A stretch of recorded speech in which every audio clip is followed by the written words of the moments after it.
Car owner, walang nagawa habang pinapanood lang masunog ang sasakyan sa Bacoor.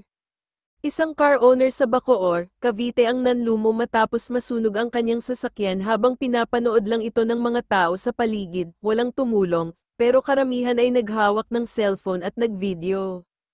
Nangyari po ito sa Zapote Road, malapit sa Terminal Paalabang at Baclaran.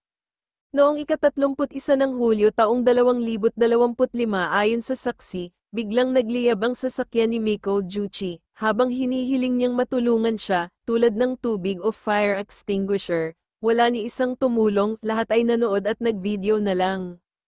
Ayon sa post ni Miko, "Car ko po yan, wala man lang tumulong, all of them holding their phone filming my car burn, nagmamakaawa ako sa kanila help me pero walang tumulong."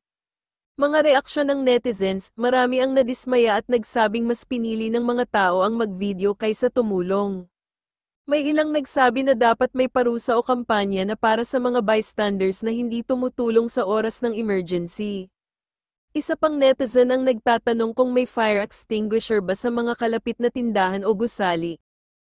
Ano pong aral ang mapupulot natin? Responsibilidad nating tumulong kung may nasasaksihan tayong sakuna, hindi lang mag-video, kailangan pa ng mas maraming fire safety awareness sa mga komunidad. Minsan, mas mahalaga ang cellphone kaysa buhay, isang katotohanang kailangang pag-isipan ng marami.